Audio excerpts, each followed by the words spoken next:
اعوذ باللہ من الشیطان الرجیم بسم اللہ الرحمن الرحیم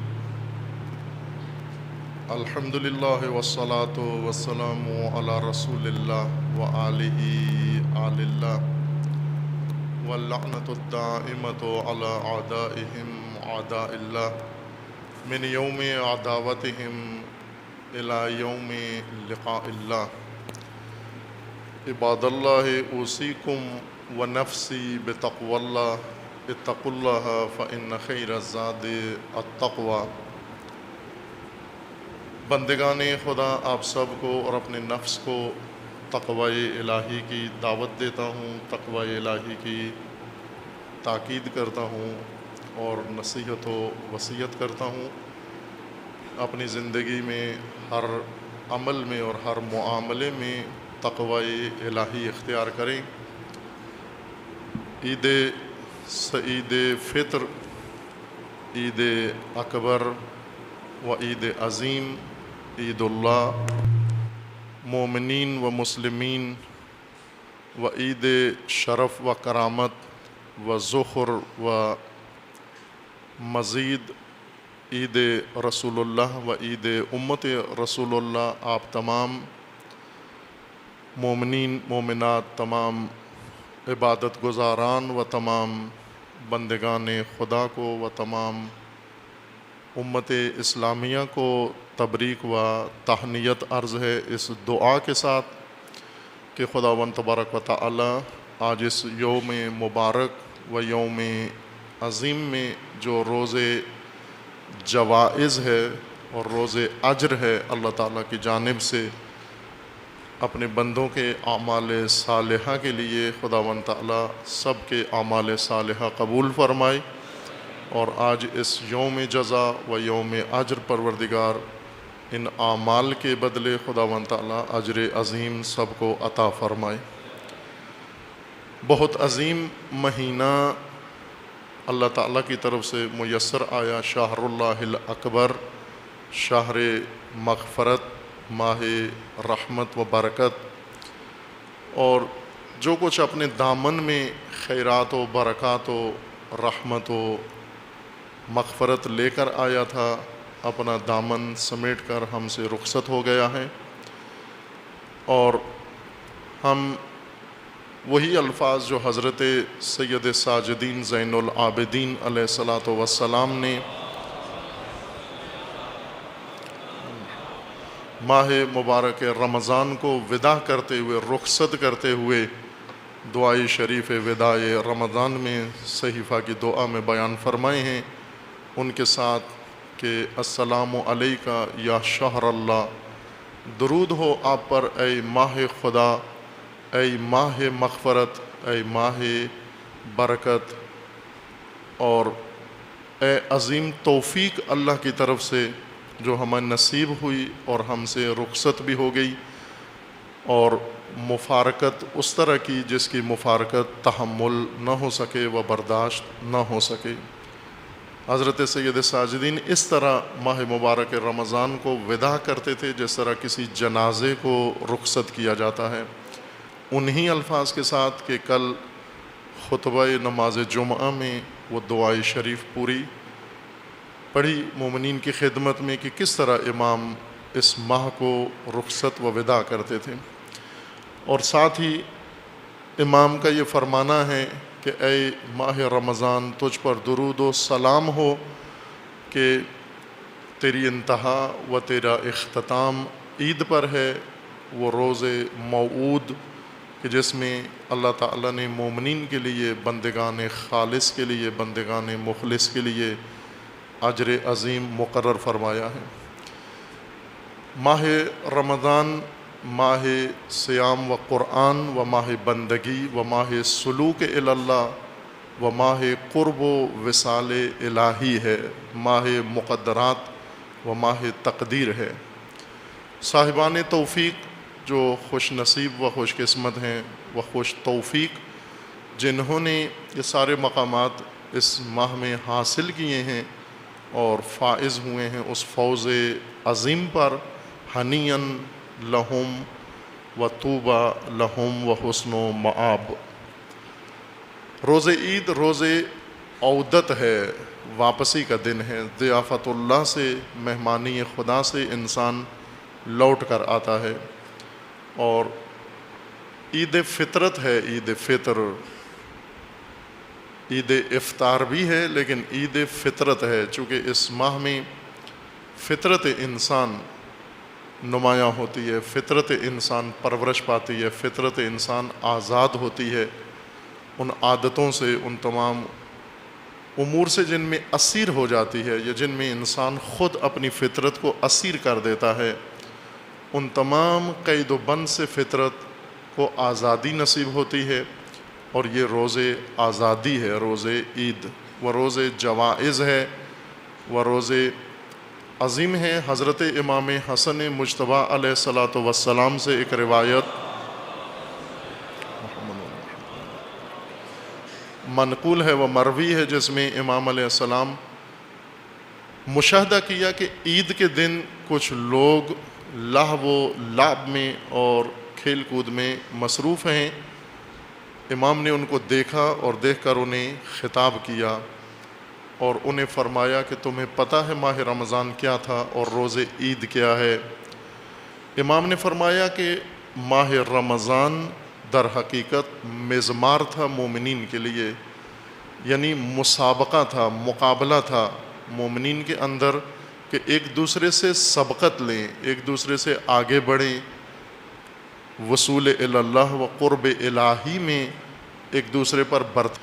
اور جس طرح ہم بھی آشنا ہیں کہ جب مقابلہ ہوتا ہے اور وہ جو سبقت لے جاتے ہیں دوسروں پر، جشن ان کا ہوتا ہے، اصل سب باقی دیکھنے والے ہوتے ہیں، انہی کو سارے تحسین کر رہے ہوتے ہیں، انہی کے لیے حوصلہ افزائی کر رہے ہوتے ہیں، انہی کے لیے آرزوئے توفیق و موفقیت کی جاتی ہے اور انہی کو دیکھ کر سب خوش ہوتے ہیں۔ امام علیہ السلام نے فرمایا کہ یہ روز عید در حقیقت روز جشن ہے ان لوگوں کے لیے جنہوں نے مسابقہ جیت لیا ہے، جنہوں نے سبقت لے لی ہے، جو تمام دوسروں پر سبقت لے گئے ہیں۔ اس لیے یہ روز عید شاید روز سوگ ہو ان لوگوں کے لیے جو اس مسابقے میں پیچھے رہ گئے اور مات کھا گئے اور محروم رہ گئے اور لیلۃ القدر جیسی رات میں بھی اپنی تقدیر انتخاب نہیں کر سکے اور غفلت کے اندر پورا ماہ مبارک طے کر دیا ان کے لیے شاید روز عید یہ خوشی کا جشن نہ ہو بلکہ سوگ کا دن ہے۔ عید امام علیہ السلام فرماتے ان لوگوں کے لیے۔ ان سے پوچھا کہ مجھے یہ بتاؤ کہ تم کیوں ہنس رہے ہو، تم کیوں اچھل کود رہے ہو؟ آیا یہ الہی مسابقہ، یہ سیر و سلوک اللہ، اس میں سبقت لے گئے ہو دوسروں سے جس کی خوشی منا رہے ہو، یا آپ اپنے آپ کو ان کاموں میں سرگرم کر کے اپنی محرومیت اور اپنی حرمان کا اعلان گویا کر رہے ہو؟ روز عید فطرت کا جشن ہے ان لوگوں کے لیے جنہوں نے اس ماہ عظیم میں توفیق نصیب کی ہوئی ہے، جنہیں امام علیہ السلام نے، امام چہارم نے ماہ رمضان کو رخصت کرتے ہوئے یہ فرمایا کہ اے پروردگار، اس ماہ کا حق ہم سے ادا نہیں ہو سکا، کوتاہی ہوئی، تقصیر ہوئی ہم سے، سستی ہوئی، غفلت کے ساتھ ہم اس کا حق ادا نہیں کر سکے، اور رمضان کا حق ادا کرنے کے لیے رمضان ہی کے اندر انسان کچھ کر سکتا ہے۔ تو امام علیہ السلام فرماتے ہیں اے پروردگار، مجھے طول عمر دے اگلے ماہ رمضان تک، تاکہ جو کوتاہی و سستی اس ماہ میں رہ گئی ہے اسے تلافی کر سکوں، اس لیے عمر طولانی دے، چونکہ اس ماہ سے ہٹ کر انسان کے لیے توفیقات کم ہو جاتی ہیں۔ جنہوں نے اس ماہ میں کچھ حاصل کیا ہے اور سب سے عظیم جو ثمر و اجر انہوں نے حاصل کیا ہے وہ تقوی ہے، تقوی الہی۔ یا ایھا الذین آمنوا کتب علیکم الصیام کما کتب علی الذین من قبلکم لعلکم تتقون۔ تقوی کے متعلق دو جگہ پر بحث ہوئی ہے یا ہو رہی ہے، ایک سنن الہی میں جو گزشتہ شب کی بات سے آغاز ہوا ہے مبحث تقوی، اور ایک نماز جمعہ میں تقوی کی بات کا ایک حصہ وہاں بیان ہو رہا ہے۔ یہاں گنجائش نہیں تاکہ میں آپ کی خدمت میں عرض کر سکوں کہ تقوی کتنی عظیم چیز ہے جو خداوند تبارک و تعالیٰ نے روزے کے اجر و مقصود کے طور پر ذکر فرمائی ہے۔ انشاءاللہ مومنین کرام و دوستان و بالخصوص جوانان ان دو مباحث کو انشاءاللہ پیگیری کریں گے تاکہ حقیقت تقوی سے آشنا ہوں۔ تقوی جب ہم سنتے ہیں کلمہ تقوی تو ذہن میں کوئی خاص تصور نہیں آتا، ایک لفظ آتا ہے کانوں سے ٹکراتا ہے جس کے معانی ہمارے دل و دماغ کے اندر پیدا نہیں ہوتے، چونکہ تقوی دیگر معارف کی طرح اپنے معانی کھو بیٹھا ہے، مہجور ہو گیا ہے معنی سے، اور تقوی کی حقیقت سے ناآشنا ہے۔ اللہ تعالیٰ نے روزے جیسی توفیق عطا فرمائی تاکہ انسان تقوی پر فائز ہو سکے، اور جن کو یہ توفیق نصیب ہوئی ہے اب ان کا فریضہ اس کی حفاظت ہے، اس کی بقا ہے، اس کو جاری رکھنا ہے کہ ضائع نہ ہونے دیں اس توفیق کو، پھر معمول میں نہ آ جائیں، جن عادتوں سے جان چھڑائی ہے انہی عادتوں میں واپس نہ آ جائیں، اور جن آفات سے نجات پائی ہے انہی آفات میں پھر دوبارہ واپس نہ آ جائیں۔ جس لعب و لعب سے اللہ نے ماہ مبارک میں توفیق دی نجات پانے کی، دوبارہ اس کی طرف رجوع نہ کریں کہ خداوند تعالیٰ انشاءاللہ تمام مومنین کو و تمام بندگان خالص الہی کو یہ توفیق حفظ تقوی عطا فرمائے انشاءاللہ۔ ایک اہم موضوع عید فطر میں جو واجب عمل ہے، عید فطر، نماز عید فطر اصالتاً واجب ہے۔ فقہائے امامیہ کا فتویٰ یہ ہے کہ عصر غیبت کبریٰ میں چونکہ مشروط ہے امام کے ہونے کے ساتھ، اس وجہ سے یہ واجب کی نیت سے نہیں پڑھی جائے گی۔ امام معصوم خود عید کا قائم کریں یا ان کا مقرر کردہ امام نمائندہ قائم کرے تو واجب کی نیت سے پڑھیں۔ لیکن بعض فقہا نے، جیسے حضرت آیت اللہ العظمیٰ بہجت رضوان اللہ تعالیٰ علیہ، معروف ہستی و شخصیت ہیں، مراجع تقلید میں سے تھے اور عرفاء میں سے اور اہل زہد و تقویٰ تھے، ان کا بائیں کہ بہت محتاط فقی ہیں۔ حضرت آغائے بہجت بہت محتاط فقہا میں سے ہیں۔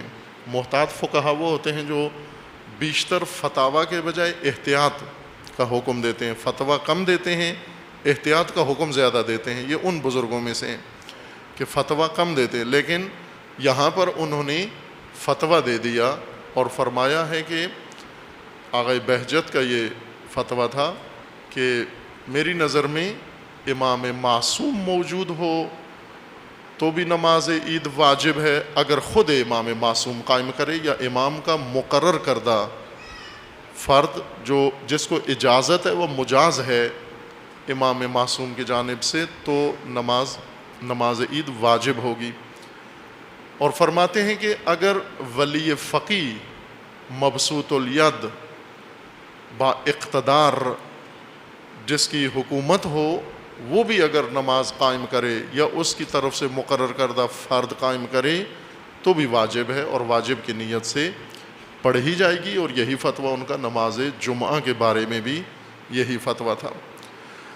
بس ایسے فقہا بھی ہیں بیچ میں جو نماز عید کو واجب سمجھتے تھے اور واجب ہی پڑھتے تھے، چونکہ امام کا ہونا شرط ہے نماز کے وجوب کے لیے، جمعہ و عید کے لیے، لیکن اس میں یہ گنجائش ہے کہ امام معصوم ہو یا امام معصوم کا نائب ہو، نائب امام ہو، دونوں اگر ان میں سے کوئی ہو تو نماز عید یا جمعہ واجب ہے، عینی تخیری نہیں ہے، اس صورت میں واجب تعینی کے طور پر پڑھتے ہیں۔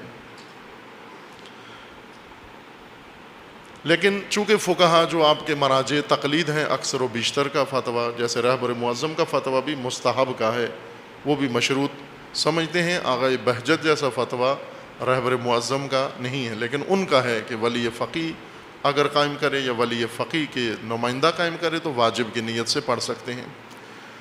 واجب عمل نماز عید فطر میں فطرہ دینا ہے، زکوٰۃ واجب جس کا حکم اللہ تعالیٰ نے دیا ہے، اور زکوٰۃ فطرہ زکوٰۃ ہے اصل میں، جس طرح قرآن کریم میں جا بجا اللہ تعالیٰ نے زکوٰۃ کا حکم دیا ہے، زکوٰۃ کی مقدار میں فرق ہے، جس کو ہم خمس کہتے ہیں وہ بھی زکوٰۃ ہے اصل میں، لیکن چونکہ اس کی مقدار 5واں حصہ ہے اس وجہ سے مقدار کی وجہ سے اس کو خمس کہتے ہیں، اصل میں زکوٰۃ ہے، صدقہ ہے، وہ بھی صدقہ واجب یا زکوٰۃ واجب ہے۔ عشر بھی زکوٰۃ ہے، خمس بھی زکوٰۃ ہے، یعنی کبھی 10واں حصہ، کبھی 5واں حصہ، اور کبھی فطرہ ہے، یہ بھی واجب ہے، لیکن یہ عشر و خمس کی صورت میں نہیں ہے، بلکہ انسان کے معمول کے کھانے کی مقدار میں ہے۔ یہاں مومنین کرام تصحیح فرما لیں کہ ایک رسم پڑ گئی ہے اور اس رسم کے تحت واجبات بھی ادا کرتے ہیں۔ سارے دین علامہ اقبال کے بقول کے سارا مذہبی رسم بن گیا ہے، اذاں رسم اذاں ہے، وہ بلالی روح اس میں نہیں ہے، رسم نماز ہے، رسم دعا ہے، وہ رسم قرآن خوانی ہے، اسی طرح رسم فطرہ بھی ہے۔ عموماً یا لوگ پوچھتے ہیں کسی سے جی کتنا فطرہ ہے اس سال کا، یا پھر خود بغیر پوچھے لوگ بعض اعلان کر دیتے ہیں جی اس سال ہماری طرف سے اتنا فطرہ ہے آپ پر، جبکہ اس کا کوئی جواز نہیں بنتا۔ جس طرح چاند کا مسئلہ ہے کہ چاند کے لیے آپ کو کسی سے پوچھنا نہیں ہے، خود اپنے افق پر چاند دیکھیں، بے شک وہ عالم ہو، علامہ ہو، مجتہد ہو، مرجع تقلید ہو، وہ چاند کا اعلان نہیں کر سکتا، صرف حاکم شرع کو حق ہے چاند کا اعلان کرنے کا کہ چاند نظر آیا یا نہیں آیا، اس کے علاوہ کسی کے لیے حق نہیں بنتا۔ بھلے اگر اس کے نزدیک ثابت ہو گیا چاند، وہ دوسروں کو بتا دے کہ مجھے چاند نظر آ گیا ہے، لیکن یہ نہیں کہہ سکتا کہ میری طرف سے آج عید ہے یا میرے فتویٰ کے مطابق عید ہے، چونکہ یہ فتویٰ کی بات ہی نہیں ہے، یہ سورج نکلنے کی طرح ہے۔ جس طرح سورج نکلا لاہور میں یا نہیں نکلا، اب آپ اس جھگڑے میں پڑ جائیں فلاں مجتہد کے مقلدین کا سورج نکل آیا، دوسرے مجتہدین کے مقلدین کا سورج نہیں نکلا، ان والوں کا سورج نکل آیا، ان کا سورج نہیں نکلا، ایسے نہیں ہے۔ سورج آپ نے خود دیکھنا ہے نکلا یا نہیں نکلا، مجتہد سے نہیں پوچھنا، مجتہد سے حکم پوچھنا ہوتا ہے کہ حکم کیا ہے۔ مثلا چاند نظر آیا تو کیا حکم ہے، مجھے چاند نظر نہ آیا تو کیا حکم ہے، یہ مجتہد کا کام ہے۔ لیکن مجتہد چاند بھی نکال کے دے آپ کو، چاند بھی وہ دیکھے پھر آپ کو بتائے چاند نظر آ گیا ہے، اب یہ مجتہد کا کام نہیں ہے، یہ آپ کا اپنا کام ہے۔ مومنین کا کام ہے کہ وہ اہتمام کریں، چاند دیکھیں، جس طرح سابقہ مومنین ہمارے آباء و اجداد دیکھا کرتے تھے۔ اب ابھی ٹی وی پہ بیٹھے رہتے ہیں اور مفتی صاحب کے منتظر ہوتے ہیں کہ مفتی صاحب اعلان کریں گے یا نہیں کریں گے۔ مفتی منیب صاحب اگر انہوں نے کر دیا تو یہ اہتمام کریں خود چاند دیکھنے کا، ہر علاقے کے لوگ خود اپنے افق پر چاند دیکھیں اور مرکزی سطح پر بھی چاند دیکھا جائے، اور گواہیاں شہادتیں اگر پوری ہو جائیں، آپ کو اطمینان ہو جائے تو چاند ثابت ہے۔ ورنہ یہ نہیں ہوتا کہ فلاں مجتہد کے نزدیک چاند ثابت ہے یا اس مجتہد کے نزدیک چاند ابھی نہیں نکلا، یہ اجتہادی و تقلیدی مسئلہ نہیں ہے، یہ چاند کا مسئلہ۔ دوسرا مسئلہ زکوٰۃ فطرہ کی مقدار، وہ مقدار حکم فقہا نے بیان کر دیا ہے۔ حکم یہ ہے، یہ نہیں کہہ سکتے کہ اس سال آپ 100 روپیہ ہے، اس سال 200 روپیہ ہے، اس سال 400 روپیہ، یہ نہیں، اس کا کوئی جواز نہیں بنتا۔ حکم فقہا نے سب نے جو فقاہتی و اجتہادی مسئلہ ہے وہ سب نے یکساں ایک جیسا اجماعی و اتفاقی حکم ہے کہ جو آپ کا معمول کا کھانا رہا ہے سال بھر، اس کا 3 کلو مقدار آپ نے زکوٰۃ فطرہ دینا ہے ایک فرد کے لحاظ سے۔ ایک فرد اپنا زکوٰۃ فطرہ دے گا جو اس نے معمول کا کھانا کھایا ہے، سال بھر جو کچھ کھایا ہے۔ اور وہ مجتہد کو کیا پتا کہ آپ نے کیا کھایا ہے، پوچھتے ہیں، ہم سے بھی پوچھتے ہیں، انہی دنوں میں پوچھتے ہیں جی زکوٰۃ فطرہ کتنا ہے، میں نے کہا مجھے کیا پتا کہ آپ کا کتنا بنتا ہے، آپ نے کھایا کیا ہے۔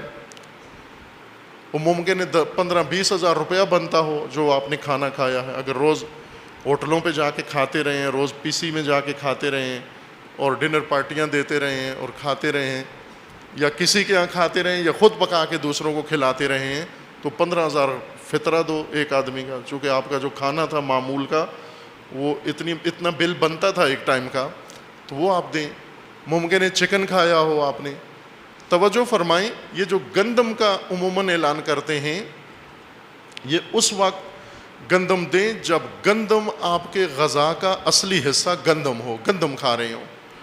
باقی ساتھ جو ساگ پکایا ہے، دال پکائی ہے، چٹنی اچار رکھا ہے تاکہ گندم کھائی جا سکے. گندم سے روٹی بنتی ہے، روٹی کھانے کے لیے ساتھ کوئی ایسی چیز چاشنی لگاتے ہیں تاکہ گندم نیچے اتر جائے. خشک گندم نیچے گلے سے اترتی نہیں ہے.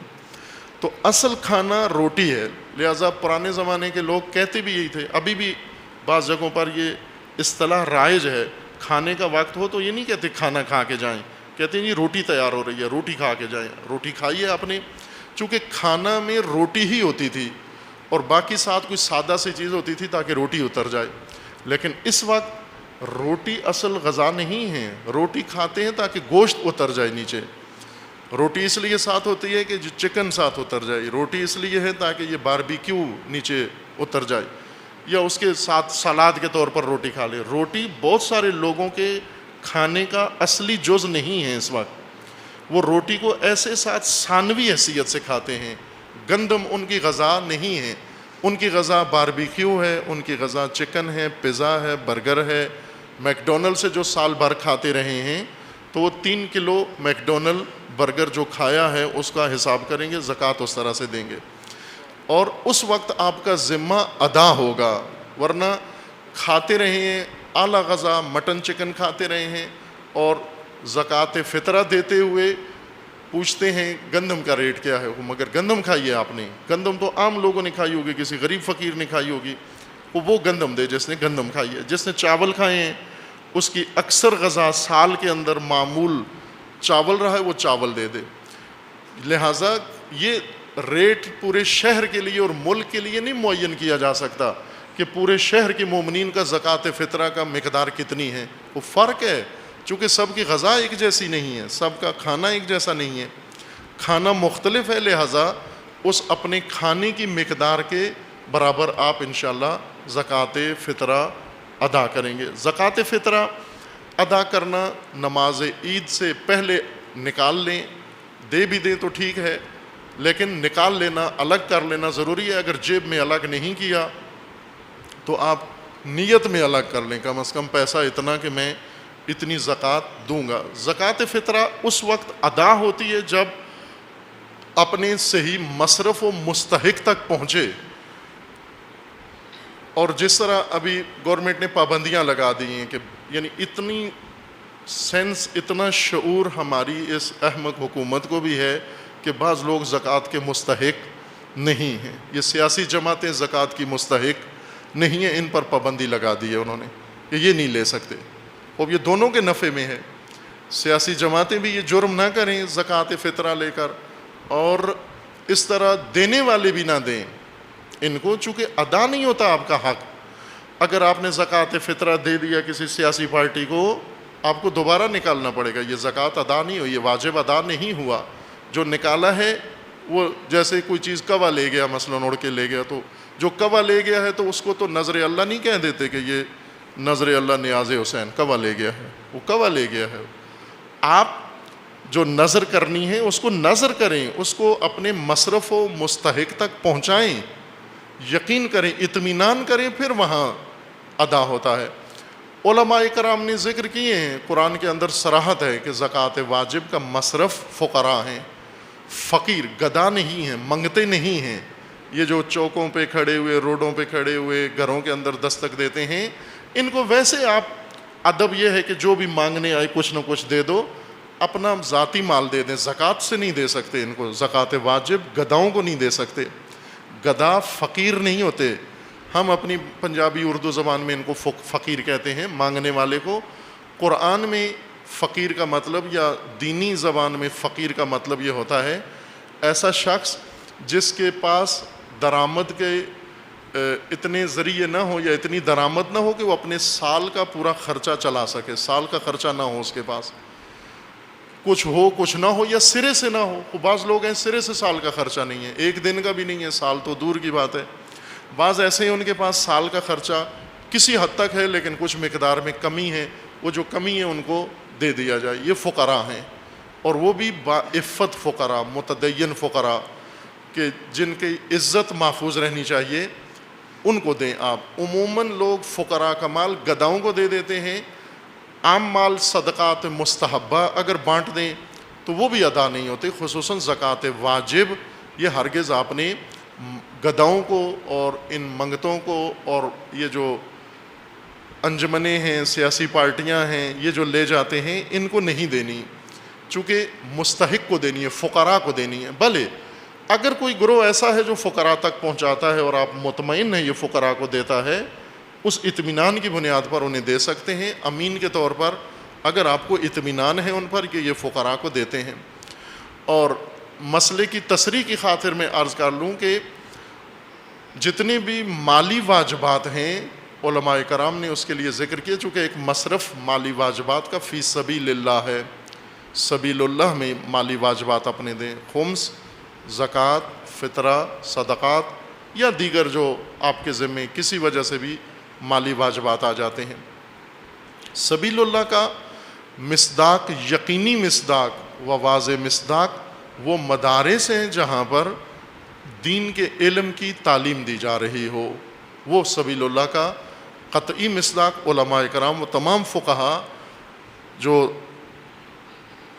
یقین کے ساتھ فتویٰ دیتے ہیں کہ اگر یہاں پر دو تو آپ کا ذمہ بری ہو جاتا ہے، وہ بھی ایسے مدارس جہاں پر دین پڑھایا جا رہا ہو، نہ کہ جہاں نہ یہ عمل نہ ہوتا جا رہا ہو، فقط بورڈ لگا ہوا ہو اور اس کے اندر تعلیم دین یا تربیت دینی نہ ہو رہی ہو۔ پس فقراء ایک مصرف ہے زکوٰۃ فطرہ کا، اور سبیل اللہ دوسرا مصرف ہے۔ سبیل اللہ کا یقینی مصداق تمام فقہا کے اتفاق سے، فتویٰ سے، وہ مدارس دینیہ ہیں جن کے اندر یہ تعلیم کا نظام ہو رہا ہوگا۔ مقدار آپ نے خود تعین کرنی ہے، جو کھاتے رہے ہیں آپ کو اندازہ ہے کیا کھاتے رہے ہیں۔ پھر بار بار بعض پوچھنے آ جاتے ہیں جی ہم کبھی یہ کھاتے تھے کبھی وہ کھاتے تھے۔ جو زیادہ غالب اکثر کھانا رہا ہے، معمول رہا ہے آپ کا، مثلا سال میں آپ نے زیادہ تر چاول کھائے ہیں، زیادہ تر بریانی کھائی ہے، زیادہ تر مٹن کھایا ہے، تو وہ حساب کریں گے آپ۔ چونکہ مخلوط کھانے کھاتے ہیں، خوب آپ مجموعی طور پر حساب کر لیں، جو مخلوط کھانا بنایا جاتا ہے، جیسے بریانی یا حلیم بناتے ہیں تو چند چیزیں اس کے اندر ڈالی جاتی ہیں، ان سب کو ملا کر ایک اندازہ آپ لگا کر اور اس کے 3 کلو اس کے برابر دے دیں گے۔ کچھ مقدار احتیاطاً دے دیں تاکہ یقین ہو جائے کہ جو میں نے دینا تھا وہ ادا ہو گیا۔ مثلا اگر آپ کا فرض کریں 500 بنتا ہے فطرہ، تو آپ 600 دے دیں تاکہ یقین ہو جائے آپ کو کہ جو میرا حساب بنتا تھا وہ میں نے دے دیا ہے۔ یہاں پر اللہ تعالیٰ سے ڈسکاؤنٹ نہ لیں، یہ ضرر میں ہے، یہ خسارے میں ہے، یہاں بچت نہ کریں، چونکہ واجب ہے، واجب یقین کے ساتھ ادا ہو جائے تو انسان بری و ذمہ ہو جاتا ہے کہ انشاءاللہ خداوند تعالیٰ آپ کے عبادات، صیام و قیام و طعام و اطعام اور انشاءاللہ یہ زکوٰۃ و فطرہ و تمام کارائے خیر و نیات خیر جو آپ نے وہ تمام مومنین نے انجام دیے ہیں، خداوند تعالیٰ اسے احسن طریقے سے قبول فرمائے انشاءاللہ۔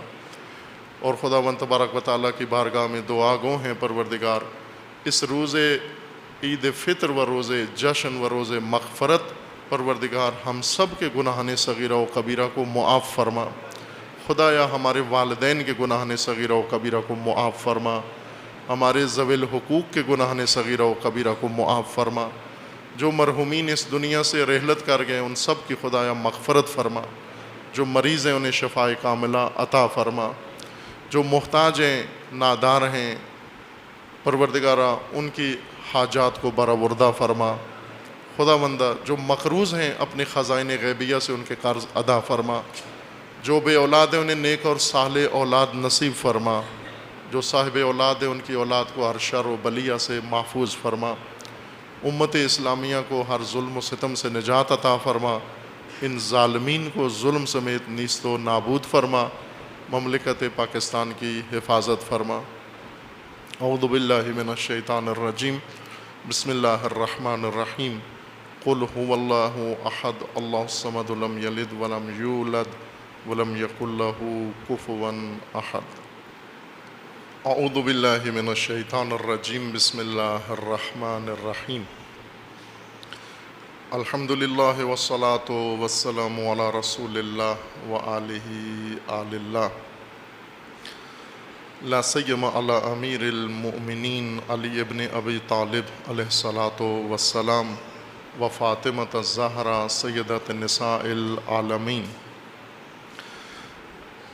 والحسن والحسین سیدی شباب اہل الجنہ و سبطی الرحمہ و علی ابن الحسین و محمد ابن علی و جعفر ابن محمد و موسیٰ ابن جعفر و علی ابن موسیٰ و محمد ابن علی و علی ابن محمد والحسن ابن علی والحجت ابن الحسن القائم المہدی صلوات اللہ علیہم اجمعین حجج اللہ علی عبادہ و امناؤہ فی بلادہ واللعن علی اعدائہم اجمعین من الآن الی قیام یوم الدین عباد اللہ اوصیکم و نفسی بتقوی اللہ اتقوا اللہ فإن خیر الزاد التقوی بندگان خدا بندگان الہی آپ سب کو اور اپنے نفس کو تقوی الہی کی دعوت دیتا ہوں، تقوی الہی کی وصیت کرتا ہوں۔ اپنی زندگیوں میں، اپنے معاملات میں، اپنے اعمال میں، اپنے رویوں میں، اپنے خلق و خو میں، اپنے لین دین میں تقوی الہی مراعات کریں و تقوی الہی کو میزان قرار دیں۔ تقوی مومن کی طرز زندگی کا نام ہے، انداز زندگی کا نام ہے۔ محفوظ ترین زندگی جو تدبیر الہی سے محفوظ ہوگی، اس محفوظ زندگی کا نام تقوی ہے۔ اگر اللہ تعالیٰ کے بیان کیے ہوئے نظام کے مطابق بسر ہو، یہ با تقوی زندگی ہے۔ یہ فرصتیں جو خداوند تبارک و تعالیٰ نے مہیا کی ہیں، یہ سب تقوی کی خاطر ہیں تاکہ امت قائم ہو و تقوی کی بنیاد پر امت کا وجود میں آئے، امت وجود میں آئے۔ از جملہ نماز جمعہ و عید ہے جو ایام امام مسلمین ہیں۔ عید کے بارے میں امام علیہ السلام کی روایت ہے کہ خداوند تبارک و تعالیٰ نے روز عید مقرر کیا ہے اجتماع مومنین کے لیے، تاکہ امام مسلمین و امام مومنین آ کر مسلمین و مومنین کو خطاب کریں، ان کو رہنمائی کریں، ان کو ہدایات دیں اور متعلقہ امور میں ان کی وضاحت کریں و تفسیر و تشریح کریں ان کے سامنے۔ اور ایک امر جو ضروری ہے امور مسلمین سے متعلق کہ جو کچھ واقع ہوا ہے، اہم رویداد، ان کے متعلق بیان کیا جائے، اور آئندہ کے بارے میں، چونکہ گویا ایک سال کا اختتام ہے، سال بندگان خدا رمضان سے شروع ہوتا ہے، مقدرات لیلۃ القدر سے ختم ہوتی ہیں، وہ شروع ہوتی ہیں۔ آپ کا ایک سال لیلۃ القدر پہ ختم ہوا اور لیلۃ القدر کی صبح سے پھر سال دیگر شروع ہوا ہے۔ تو آئندہ سال مومنین کا سال، عبادی سال، بندگی کا سال، اس کے لیے مومنین کو ہدایت کی جائے و رہنمائی کی جائے۔ آپ مشاہدہ کیا ہے آپ نے کہ جو سال گزرا ہے یہ تمام مسلمین کے لیے و بالخصوص تشیع کے لیے چند گزشتہ سالوں کی طرح یا ایک دو دہائیوں کے ہر سال کی طرح بہت ہی ناگوار و تلخ سال گزرا ہے، جس میں شدید حملات ہوئے ہیں، جس میں مومنین کی جانیں گئی ہیں، قتل غارت ہوئی ہے، شہادتیں ہوئی ہیں۔ ملک کے اندر بہت اہم واقعات رونما ہوئے ہیں اس گزشتہ سال کے اندر، اور وہ کام جو حماقت جو سال ہا سال سے پاکستان کے اندر جاری تھی، اس حماقت کی طرف توجہ آئی ہے ان لوگوں کی جو خود بانی تھے اس حماقت کے۔ جب خود افتاد ان کے اوپر پڑھی تو متوجہ ہوئے کہ اس سلسلے کو، حماقت کے اس شجرہ خبیثہ کو ملک سے ختم کرنا ہے۔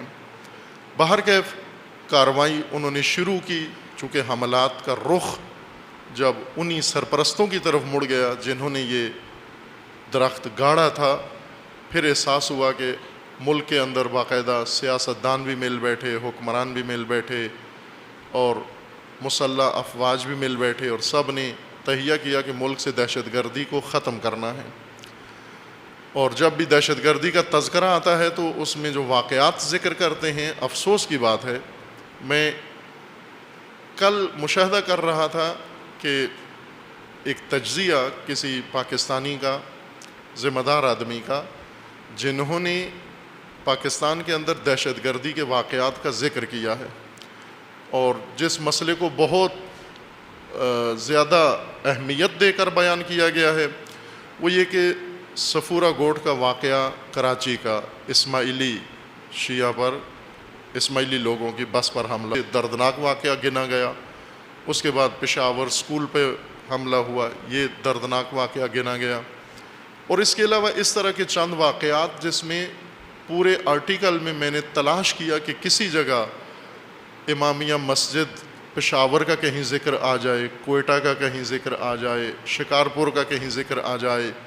اسی گزشتہ سال جو کارروائیاں ہوئی ہیں، کسی ایک جگہ بھول کے بھی اس نے اس کو دہشت گردی ہی شمار نہیں کیا کہ یہ بھی دہشت گردی ہے، شیعہ کو قتل کرنا بھی دہشت گردی ہے. یہ ذہنیت پائی جاتی ہے اس ملک کے اندر.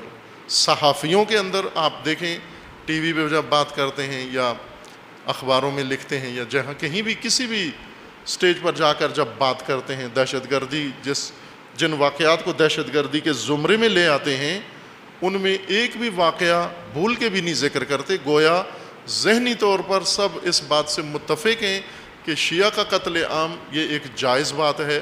اور جس طرح روہنگیا مسلمان ہیں برما کے اندر، جو کچھ ان کے ساتھ ہوا ساری دنیا نے خاموشی سے تماشا دیکھا اور اس طرح سے رد عمل دکھایا کہ گویا حق بنتا ہے ان کے ساتھ ایسا ہی ہونا چاہیے تھا، اور اگر ہو گیا ہے تو کوئی ایسی اچنبھے کی بات نہیں ہے. تقریباً اس نگاہ سے تشیع کی طرف پاکستان میں دیکھا جاتا ہے. یہ عمومی رائے ہے پاکستان کے اندر. ارباب اختیار و ارباب اقتدار اس طرح کی نگاہیں رکھتے ہیں ملکی حالات کے بارے میں کہ تشیع کو بیچ میں نظر انداز کر جاتے ہیں.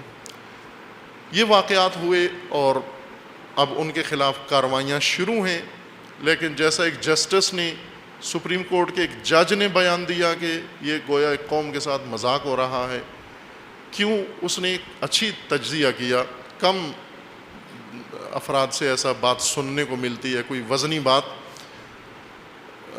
اس نے یہ سپریم کورٹ کے ایک جج نے اپنی کسی کیس کی سماعت کے دوران یہ اظہار کیا. اس کی وجہ یہ ہے کہ سپلائی ابھی تک نہیں روکی انہوں نے. دہشت گردی کے ساتھ مقابلہ ہو رہا ہے، دہشت گردوں کو مار رہے ہیں، پکڑ رہے ہیں. جو جیلوں میں بند ہیں 18 سال سے، وہیں پر ان کو لٹکا دو. کیوں؟ کہ باہر دہشت گردی نہ ہو.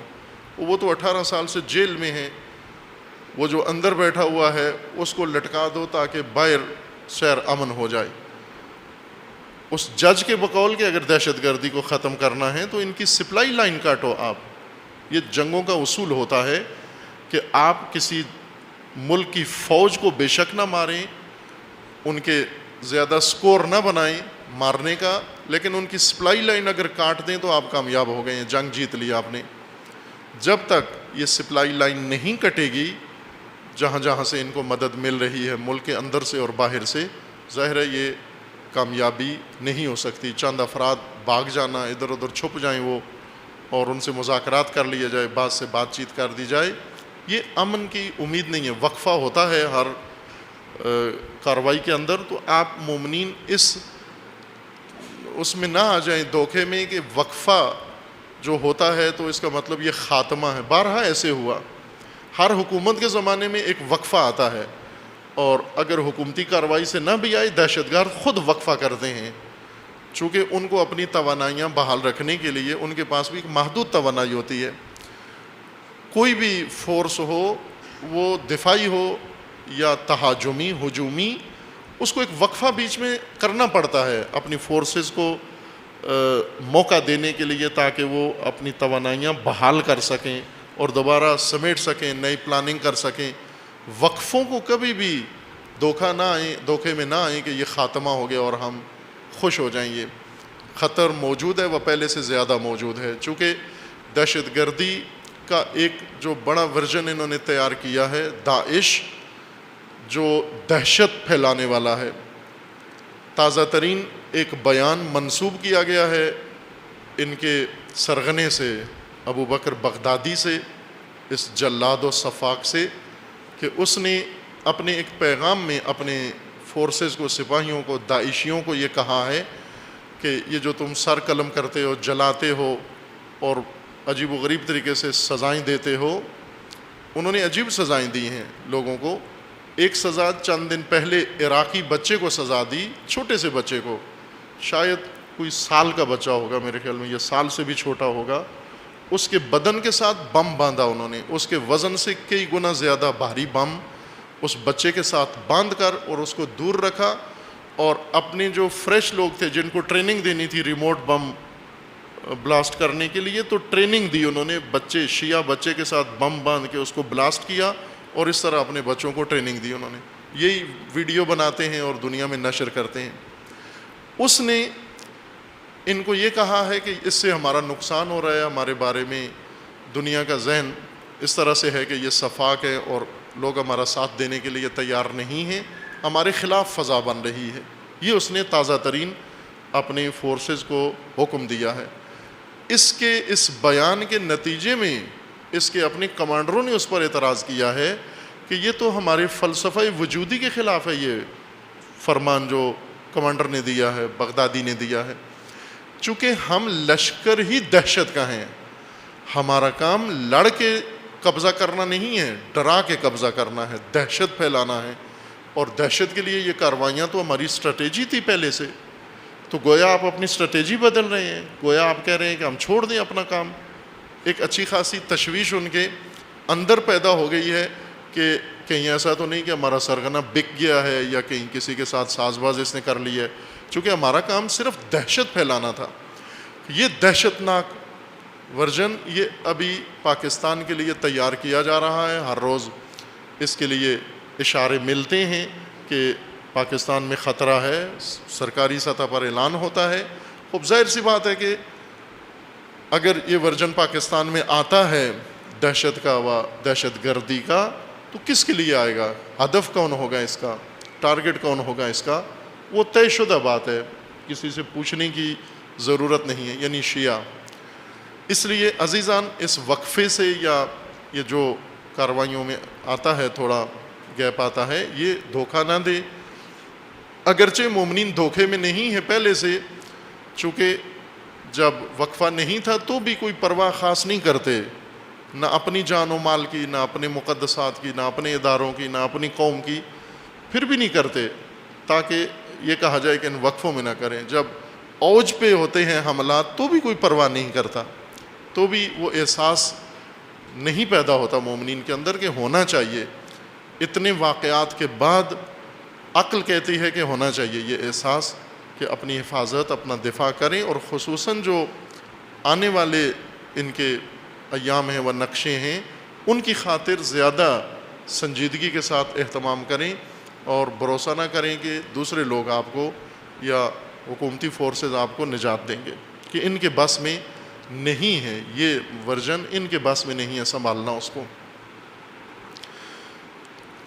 نقطہ دیگر جو خوب عرض کرنا ہے وہ عالمی حالات میں گزشتہ سال جو کچھ ہوا، حالات تیزی سے بدلے، اور جو جاری تھے پہلے سالوں سے ان کے اندر اضافہ ہوا ہرج و مرج میں، اور بالخصوص یمن کا قضیہ جو تازہ شروع ہوا، جو افسوس ہے کہ کل سعودی عرب میں عید تھی و یمن میں عید تھی، اور کل ہی انہوں نے شدید ترین بمباری عید کے دن ان مومنوں کے اوپر، مسلمانوں کے اوپر کی، اور وہ بھی صرف اس وجہ سے کہ شیعہ ہیں، ہر چند زیدی شیعہ ہوں، 4 امامی شیعہ ہوں، حوثی شیعہ ہوں، 12 امامی نہ بھی ہوں لیکن شیعہ ہیں۔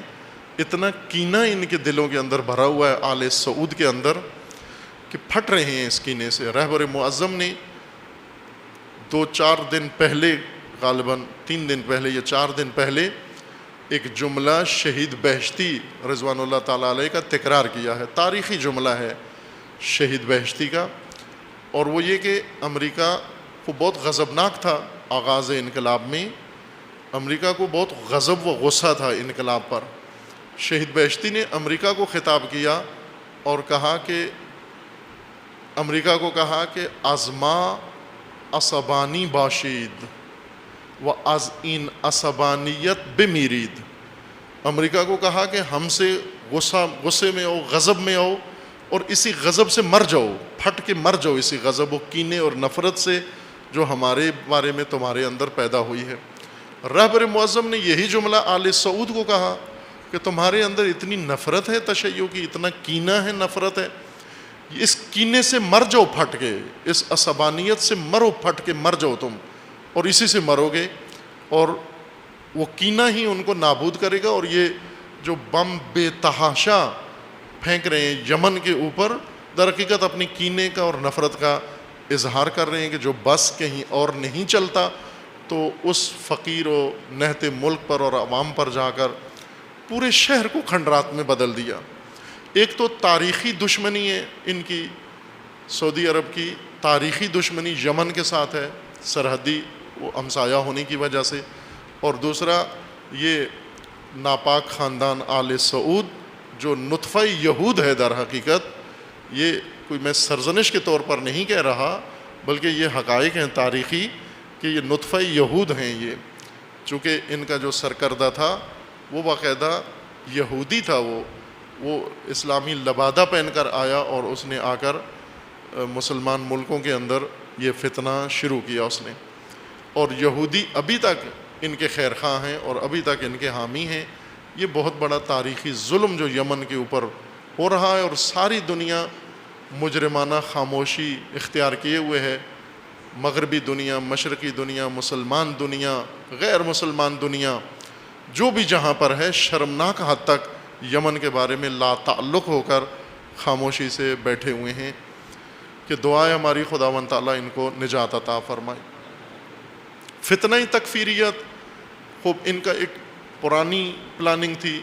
بندر بن سلطان کے ذریعے سے انہوں نے یہ فوج بنائی حزب اللہ کو کاؤنٹر کرنے کے لیے، اور پھر اس کے اہداف مقاصد بڑھتے گئے. پھر تکفیری ملک تکفیرستان بنانے کی فکر ان کو پڑی. عراق اور سوریہ کو ملا کر ایک ملک بنائیں گے جہاں پر تکفیری مذہب ہوگا، تکفیری حکومت ہوگی. اور پھر یہ آگے باہر کے جو ابتدائی ان کی سوچ تھی اس سے بہت آگے تک یہ فتنہ نکل گیا ہے. چونکہ فتنے کی مزاج و طبیعت یہ ہوتی ہے کہ وہ قابو سے نکل جاتا ہے، آگ کی طرح ہے. امیر المومنین فرماتے ہیں فتنہ آگ کی طرح ہے، آگ لگانے سے پہلے قابو میں ہوتی ہے لیکن لگ جانے کے بعد قابو سے باہر ہو جاتی ہے. اسی طرح ہوا، یہ فتنہ اٹھانے سے پہلے ان کے قابو میں تھا لیکن جب شروع کیا تو قابو سے نکل گیا ہے. اب سب کے سب اس کے ہاتھوں سے پریشان ہیں، غربی و شرقی و عرب و غیر عرب سب. بنایا انہوں نے تشیع کے لیے تھا تاکہ مقدسات تشیع کو یہ ویران کریں و نابود کریں. اس کا خاتمہ کیسے ہوگا فتنے کا؟ کتاب فتنہ آخر الزمان، جو اس فتنے کی پیدائش کہ جب ابھی بو آ رہی تھی اس وقت یہ کتاب بیان کی گئی، تقریر کی گئی اور لکھی گئی. کتاب دوستوں نے زحمت کی اور کتابی شکل میں آ گئی ہے. کہ جب یاد ہوگا آپ کو وکی لیکس نے جب یہ بمبارمنٹ کی تھی، انفارمیشنز کی، یہ سیکرٹس کی بمبارمنٹ کی تھی کہ 2.5 لاکھ سیکرٹ CIA کے وکی لیکس نے ایک ویب سائٹ نے یا ایک کمپنی نے آؤٹ کر دیے. ان رازوں میں سے جب یہ راز کھل رہے تھے اور پھیل رہے تھے، انہی ایام کے اندر جب سب کی توجہ اس امر کی طرف تھی کہ یہ کیوں ہو رہا ہے، کون کر رہا ہے، اس کے کیا اہداف ہیں، یہ ان دنوں کی بات تھی فتنہ آخر الزمان محرم الحرام کے اندر. اور اشارہ کیا تھا کہ یہ فتنہ ایک نیا مرحلہ ہے فتنے کا، اور اس فتنے کا ہدف تشیع ہے. اور وہی فتنہ پل بڑھ کے جوان ہو کر، جس طرح امیر المومنین فرماتے ہیں کہ فتنے کا نطفہ منعقد ہوتا ہے، فتنے کا جنین ماں کے پیٹ میں بنتا ہے. ایک ماں ہے فتنے کی، وہ اپنے پیٹ میں اس فتنے کو پالتی ہے، پھر اس فتنے کی ولادت ہوتی ہے، پھر کچھ لوگ اس فتنے کو دودھ پلاتے ہیں، کچھ لوگ اس فتنے کی پرورش کرتے ہیں. جب یہ پل بڑھ کے جوان ہو جاتا ہے، بے قابو و منہ زور ہو جاتا ہے. اتنا منہ زور ہو جاتا ہے یہ فتنہ پھر کسی کے قابو میں نہیں رہتا، اور داعش فتنہ یا تکفیری فتنہ اس مرحلے میں پہنچ گیا ہے۔ اس فتنے کی ماں جس نے اس فتنے کو پالا ہے اپنے رحم کے اندر، وہ صہیونسٹ ہیں، یہود ہیں، اور ان کے ساتھ آل سعود ہیں۔ یہ فتنے کی ماں ہیں، اور اس فتنے کو دودھ انہوں نے پلایا ہے، عربوں نے پالا ہے، بڑا کیا ہے، اور اب خود ہی اس کے ہاتھوں خطرہ محسوس کر رہے ہیں۔ یہ فتنہ کئی دفعہ نابودی کے قریب پہنچا ہے۔ گزشتہ چند ماہ میں اس فتنے کو وہاں تک پہنچا دیا گیا کہ بالکل آخری ضرب وارد کی جائے، اور جس طرح امیر المومنین نہج البلاغہ میں فرماتے ہیں خوارج کا خاتمہ کر کے کہ میں نے فتنے کی آنکھ پھوڑ دی ہے، اور میں ہی اس فتنے کو نابود کر سکتا ہوں، میرے علاوہ کوئی اسے ختم نہیں کر سکتا۔ بارہا نابودی کے قریب یہ فتنہ پہنچا ہے، لیکن جب بھی اس فتنے کے ماں باپ نے احساس کیا کہ فتنہ ختم ہونے والا ہے، فوراً اس کو سہارا دیا۔ خوب حشد الشعبی یا بسیج عوامی فورس جو عراق کے اندر مومنین نے بنائی، شیعہ ملیشیا جس کو میڈیا کہتا ہے، یہ فوج جب بنی، فورس بنی مراجع کے حکم پر، تو اس نے یہاں تک پہنچا دیا تھا کہ یہ اب تک کب تک ختم ہو چکا ہوتا، یہ فتنہ شاید چند ماہ ہوتے ابھی تک، اس عید پہ ہم شاید یہ جشن منا رہے ہوتے اس فتنے کے خاتمے کا، لیکن بارہا انہوں نے مل کر دوبارہ فتنے کی مدد کی، تقویت کی، اور اس فورس کو ناکام بنایا اپنے منحوس ہتھ کنڈوں کے ذریعے سے، اور ابھی تک یہ منحوس فتنہ ملک کے پوری دنیا کے اوپر، دنیا اسلام کے اوپر سایہ ڈالے ہوئے بلکہ بڑھ رہا ہے، پھیل رہا ہے، تمام اسلامی ممالک کو آہستہ آہستہ اپنی لپیٹ میں لے رہا ہے، اور اس کا رخ جارحیت کے ساتھ پاکستان کی جانب ہے، چونکہ پاکستان کو اپنے لیے ہر جگہ سے زیادہ زرخیز سمجھتا ہے، اور یہاں بھی ایسے احمق موجود ہیں جو فتنوں میں اپنے مفادات تلاش کرتے ہیں، اور وہ اس فتنے کو موقع دیتے ہیں پلنے بڑھنے کا، ہر چند بعد میں پچھتاتے ہیں، لیکن وقت پر وہ ایسی حماقت انجام دیتے ہیں۔ یہ ایک موضوع تھا جو سال گزشتہ جاری رہا، جو ابھی تک پیدا ہوا اور ابھی تک جاری ہے۔ یہ ایک اہم مطلب جو آج آپ کی خدمت میں عرض کرنا ہے، وہ شاید مناسب وقت ہو اس وقت، چونکہ سب کے اذہان اس وقت اس تازہ ایشو پر لگے ہوئے ہیں، اور اس نے جگہ بنائی ہوئی ہے میڈیا میں بھی، ہیڈ لائنز میں بھی، اور لوگوں کے ذہنوں میں بھی، اور خصوصاً انقلاب اسلامی کے دوستوں اور حامیوں کے ذہنوں میں اس نے ایک ہیجان پیدا کیا ہوا ہے، جو معاہدہ ہوا ہے، اعلان ہوا امریکہ اور یا 5 شیطانی طاقتوں، ایٹمی طاقتوں اور ایران کے درمیان، کہ اس نے ایک الجھن پیدا کر دی ہے۔ تحلیل و تجزیہ کرنے والے اور سننے والے، پڑھنے والے، میڈیا، اور ہر طرف اس ایشو نے ایک ہیجان پیدا کر دیا ہے۔ توجہ فرمائیں عزیزان کہ یہ خود ایک مستقل ماجرا نہیں ہے، نہ اس کو اس نگاہ سے دیکھنے کی ضرورت ہے، مشاہدہ کرنے کی ضرورت ہے کہ یہ ایک مستقل ماجرا ہے، باقی تمام حالات و واقعات سے ہٹ کر، ان سے چشم پوشی کر کے صرف ہم اس کو دیکھیں کہ یہ ایک ایٹمی ٹیکنالوجی و ایٹمی توانائی کا مسئلہ ہے، ایران ایٹمی طاقت بننا چاہتے اور وہ ایٹمی طاقت بننے نہیں دیتے، یہ نہیں ہے ماجرا۔ جس طرح رہبر معظم نے فرمایا کہ اصل جنگ ایٹم کی و ایٹمی توانائی کی نہیں ہے، اصل جنگ آئیڈیالوجی کی ہے، اصل جنگ انقلاب کی ہے اور انقلاب دشمنوں کی ہے، اصل جنگ استکبار و استعمار اور نظام ولایت و امامت کی جنگ ہے، یہ اصل جنگ ہے، اصل ماجرا ہے۔ چونکہ آپ تاریخی طور پر آگاہ ہیں کہ ایران کو ایٹمی بنانے کا عمل شہنشاہ کے زمانے میں انقلاب سے پہلے خود امریکہ نے شروع کیا ہے۔ امریکہ نے یہ تجویز دی تھی کہ ایران ایٹمی طاقت ہونا چاہیے، اور سب سے پہلا پاور پلانٹ امریکہ نے یا امریکہ کی ایما پر جرمن کمپنی نے ایران کو دیا ہے، بوشہر کے جگہ پر، جو ابھی روسی کمپنی اس کو تعمیر کر رہی ہے اور بنا رہی ہے، اور اس کا کچھ حصہ انہوں نے چلا دیا ہے۔ یہ امریکی پلاننگ تھی کہ ہم نے ایران کو ایٹمی طاقت بنانا ہے، بس ایران کے ایٹمی طاقت ہونے سے انہیں کوئی مشکل نہیں یا جھگڑا نہیں ہے، اصل جھگڑا انہیں اس نظام کے ساتھ ہے جو طاغوتیت کے ساتھ ٹکرا رہا ہے، امامت و ولایت کا نظام، الہی نظام جو طاغوتیت کے ساتھ سمجھوتے کا نظام نہیں ہے۔ اس وجہ سے امریکہ نے انقلاب کے بعد اپنا جو دشمن بنایا ہوا تھا سوشلزم کو، روس کو، جلدی اس کو سمیٹ لیا، وہ محاذ جلدی امریکہ نے کلوز کر دیا۔ کیوں؟ اس لیے کہ انہیں سمجھ میں آ گئی کہ یہ نہیں ہے ہمارا دشمن سوشلزم یا رشیا، بلکہ اصل ہمارا دشمن جو طاقتور آئیڈیالوجی ہے۔ کسی زمانے میں سوشلزم و کمیونزم کو سمجھتے تھے، لیکن اب انہیں پتہ چلا کہ طاقتور ترین آئیڈیالوجی جو نابود کر سکتی ہے نظام ستم و نظام طاغوت کو دنیا میں، وہ الہی قرآنی و اسلامی آئیڈیالوجی ہے، جس کی امامت تشیع کے پاس ہے۔ خوب یہ انہوں نے مشاہدہ کیا اور اس کے بعد رخ موڑا، مکمل طور پر سارے محاذ سمیٹ کے بند کر کے انہوں نے رخ موڑا مشرق وسطیٰ کی طرف، اور مشرق وسطیٰ میں انقلاب کا محاصرہ شروع کیا، صدام کو اکسایا۔ آج جو کچھ ہوا ہے، صدام نے اسی مقصود کے لیے حملہ کیا تھا، جس مقصود کے لیے یہ مذاکرات ہوئے ہیں، جس مقصود کے لیے یہ ڈپلومیسی جنگ ہے، اسی کے لیے وہ مسلحانہ جنگ ہوئی۔ اس کے بعد بارہا ملک کے اندر، ایران کے اندر انقلاب کے خلاف و نظام ولایت کے خلاف ایسے بحران کھڑے کیے گئے، اندر فتنے پالے گئے۔ 2009 میں ایک شدید ترین بحران نظام کے خلاف کھڑا کیا گیا، جس میں حکومت کے ارکان کو استعمال کیا گیا۔ آپ توجہ کریں کہ جن کو ایران کی اصطلاح میں کہا جاتا ہے سران فتنہ، سرغنے، فتنے کے سرغنے، 3 آدمی ہیں جنہیں کھل کے کہتے ہیں فتنے کا سرغنہ، اور چوتھے کو کہتے ہیں یہ اس فتنے کا پشتیبان تھا، اس نے اس کی حمایت کی ہے۔ وہ 3 آدمی کون ہیں؟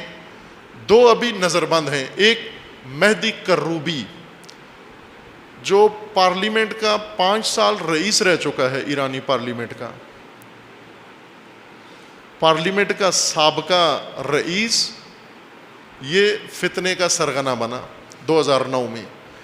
میر حسین موسوی، جو 8 سال مسلسل پرائم منسٹر رہا ایران کے اندر، وزیر اعظم رہا، یہ فتنے کا سرغنہ۔ اور محمد خاتمی، جو 8 سال پریزیڈنٹ رہا ہے، 8 سال صدر رہا ہے ملک کا، اور تقریباً 16 سال شاید وزیر رہا ہے ملک کے اندر، یہ فتنے کے سرغنوں میں سے تھے یہ افراد۔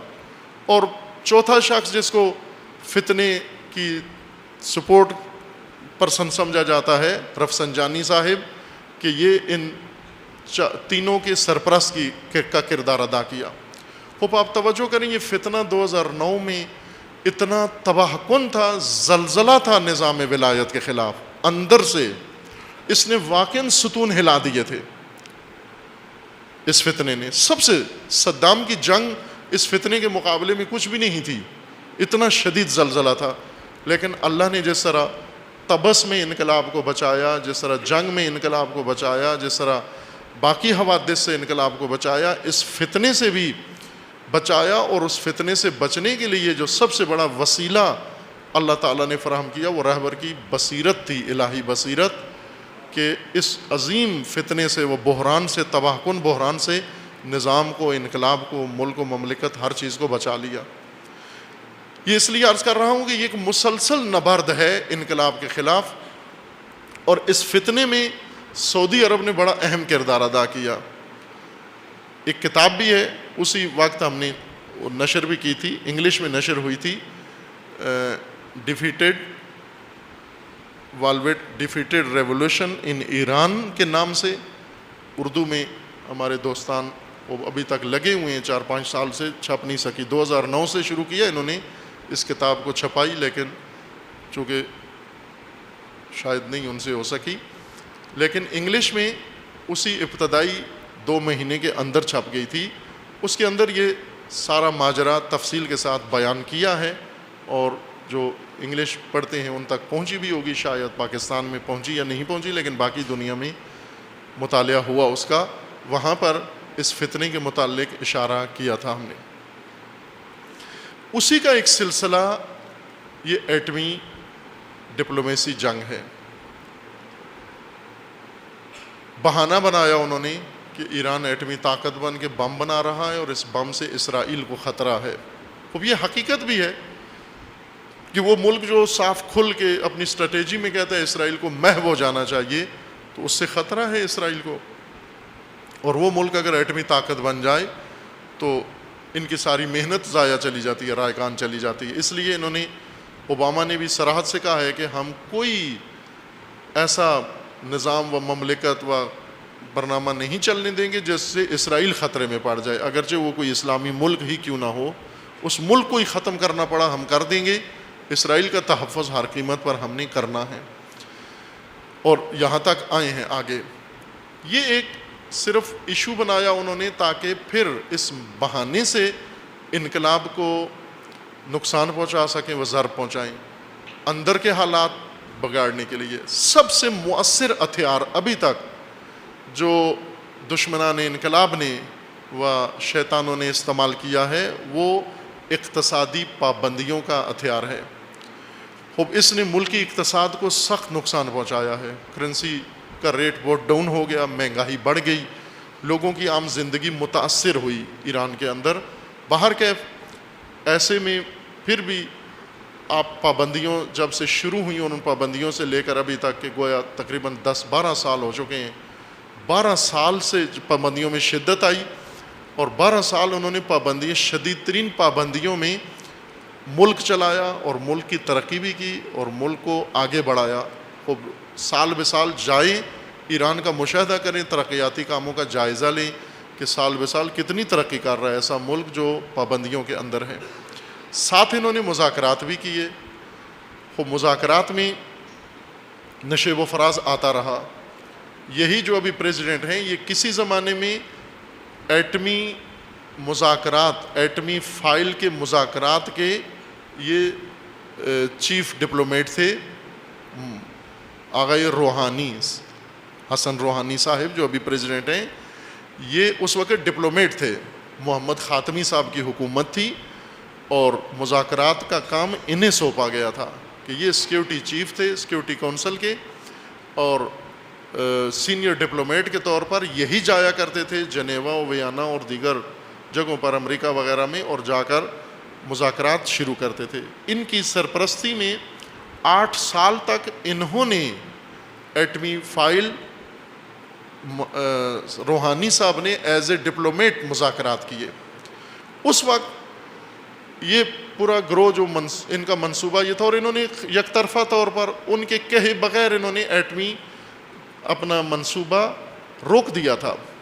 رضاکارانہ طور پر اپنی حسن نیت بتانے کے لیے، خیر سگالی کے لیے خاتمی صاحب کے حکم پر اور روحانی صاحب نے یہ ایٹمی منصوبہ خود ہی یک طرفہ طور پر بند کر دیا کہ کہیں بھی جہاں جہاں تھے تالے لگا دیے کہ کچھ بھی نہیں کریں گے ہم. حتیٰ یونیورسٹیوں میں پڑھانے پہ پابندی لگا دی تاکہ لوگ اعتماد کریں، امریکہ ہم پر اعتماد کرے کہ ہم ایسا کوئی بم بنانے کا ارادہ نہیں رکھتے. خوب وہ 8 سال خاتمی صاحب کے گزرے، یک طرفہ طور پر انہوں نے ایٹمی پلان اپنا چھوڑ دیا، اور چھوڑنے کے بعد بھی کوئی مسئلہ حل نہیں ہوا بلکہ پابندیاں شدید سے شدید تر ہوتی گئیں، جبکہ انہوں نے رضاکارانہ طور پر اپنا منصوبہ خود بند کر دیا تھا. پھر بھی پابندیاں لگتی رہیں. پھر نئے صدر آئے احمدی نژاد.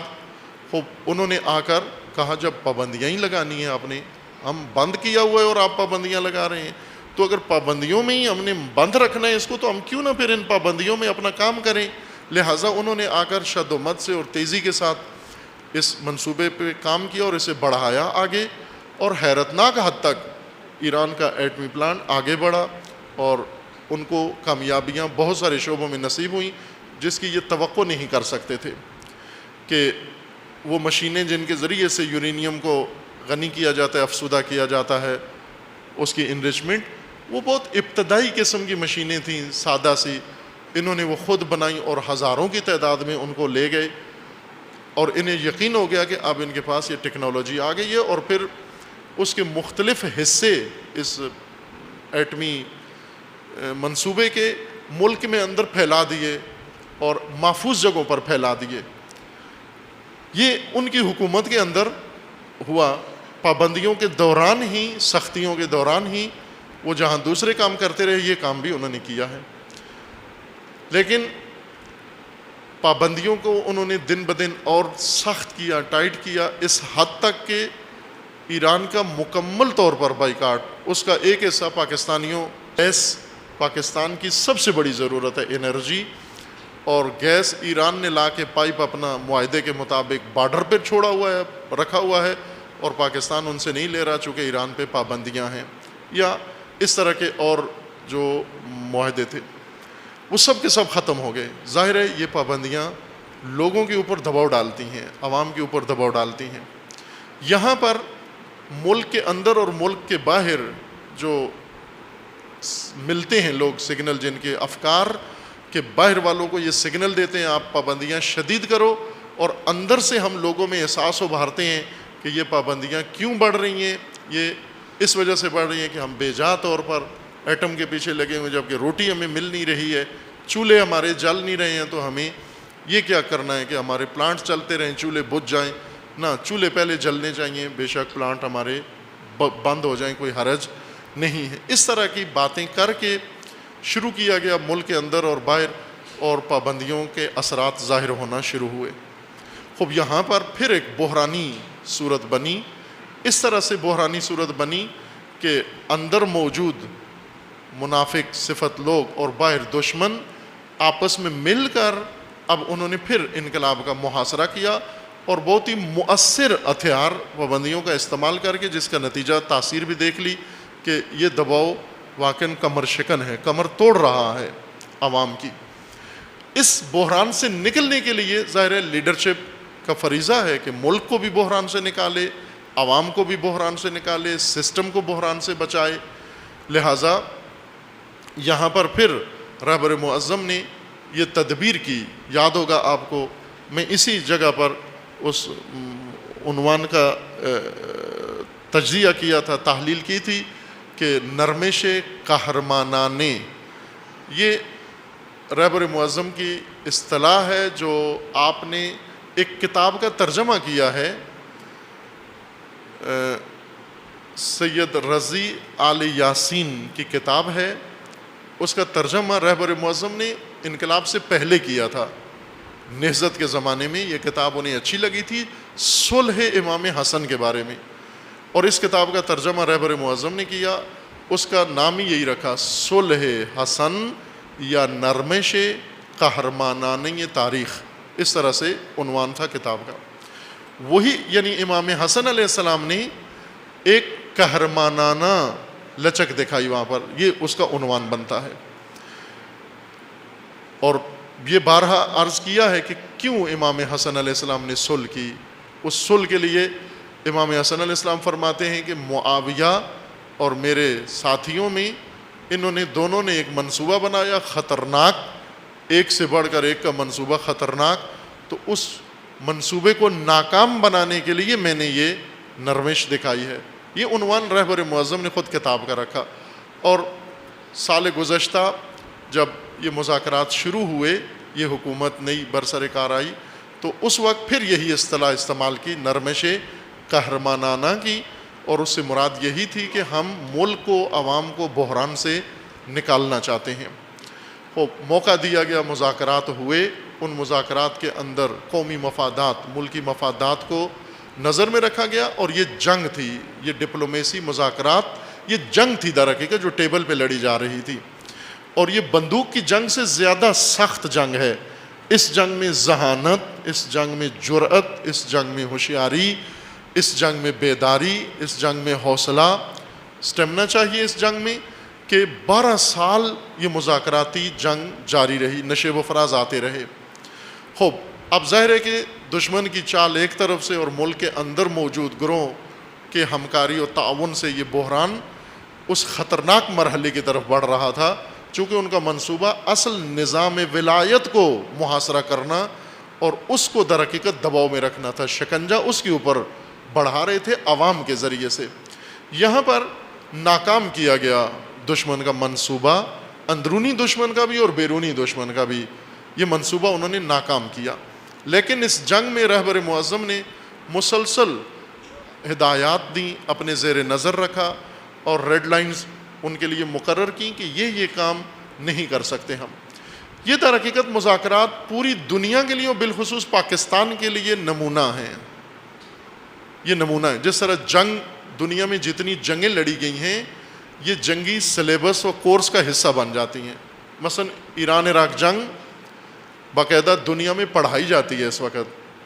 تمام افواج عالم کو ایران عراق 8 سالہ جنگ طولانی جنگ پڑھائی جاتی ہے. مثلا ایران نے کیا کیا, عراق نے کیا کیا, کون سا جنگی ٹیکنیک برتر ہے, کون سی بہتر ہے, یا حزب اللہ کی جنگی ٹیکنیک اسرائیل کے خلاف, یہ باقاعدہ افواج کو پڑھائی جاتی ہے. اسی طرح ہندوستان پاکستان کی جنگیں جو ہوئیں تو یہ باقاعدہ جنگ کالج یا جنگ کے بارے میں وار یونیورسٹی میں باقاعدہ ان کے کریکولم کا حصہ ہوتا ہے. یہ مذاکرات بھی نصاب کا حصہ ہونا چاہیے. پاکستانی وزارت خارجہ و پاکستانی وزراء اس کو پڑھیں کہ ڈپلومیسی کی جنگ کیسے کی جاتی ہے. چونکہ پاکستان مبتلا ہے بہت سارے مسائل میں اور جرأت نہیں ہوتی. میں کل جمعے کے خطبے میں اشارہ کیا تھا کہ 2 فون کالیں پاکستان کی تاریخی ہو گئی ہیں, وہ ریکارڈ میں آ گئی ہیں. ایک جنرل مشرف کو, کمانڈو کو, اس وقت کے وزیر خارجہ نے, امریکی وزیر خارجہ نے فون کال کی, 3 منٹ کی کال ملائی اس نے, اور اس نے کہا کہ یا ہمارے ساتھ ہو جاؤ یا پھر تورا بورا بننے کے لیے تیار ہو جاؤ. اور جرنیل نے فوراً کہا کہ ٹھیک ہے, ہم آپ کی فوج ہیں, مانگو کیا مانگتے ہو.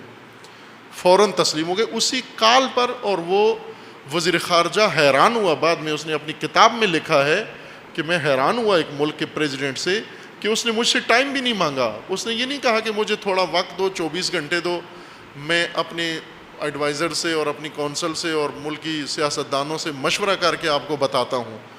اسی وقت میں نے کہا یہ کرو, اس نے کہا ٹھیک ہے کرتے ہیں, آپ آ جاؤ ادھر, جو کرنا ہے کرو. اور دوسری کال چند دن پہلے آئی ہے کہ پاکستانی اہلکاروں نے, سیکیورٹی کے اہلکاروں نے این جی او پکڑی 2-3, جن میں ایک سیو دا چلڈرن جس کا آ گیا اخباروں کے اندر تذکرہ. اس کو تشخیص دیا گیا کہ یہ ملک دشمن ہے, پاکستان دشمن این جی او ہے اور ان سرگرمیوں میں ملوث ہے. یہ وزیر داخلہ نے بیان دیا پچھلے جمعے کہ بھارت, اسرائیل اور امریکہ اس کی مدد کرتا ہے, اس این جی او کی, اور ان کے تعاون سے پاکستان کے اندر یہ ملک دشمن ان سرگرمیوں میں ملوث ہے. لیکن یہ اس این جی او کو چلنا ہے. وزیر داخلہ نے حکم دے کر اس کا دفتر بند کروایا, اور ادھر سے وزیر اعظم کو فون آیا کہ یہ این جی او چلنی چاہیے, اور وزیر اعظم نے وزیر داخلہ کو بتائے بغیر حکم دے دیا کہ یہ این جی او کا دفتر کھل جائے, تالا کھل جائے, یہ چلنی چاہیے, ایک فون کال پر. خوب یہاں پر آپ 12 سالہ مذاکرات کی جنگ, اور وہ بھی 5 ایٹمی طاقتوں کے ساتھ, جن میں سے ایک بدتر ہیں, اور سب سے زیادہ خباثت, سب سے زیادہ خبیث ملک جنہوں نے اس جنگ میں بہت خباثت کی ہے وہ چین اور روس ہیں. اس مذاکراتی جنگ میں کہ انہوں نے امریکہ سے بھی فائدہ اٹھایا ہے, ایران سے بھی فائدہ اٹھایا ہے. وہ امریکہ کو کہتے تھے کہ ہماری یہ بات مانو ورنہ ہم ایران کے حق میں ہو جائیں گے, اور پھر ایران کے اوپر دباؤ ڈالتے تھے کہ آپ ہماری یہ ڈیمانڈ پوری کرو ورنہ ہم آپ کے خلاف امریکہ کے ساتھ ہو جائیں گے.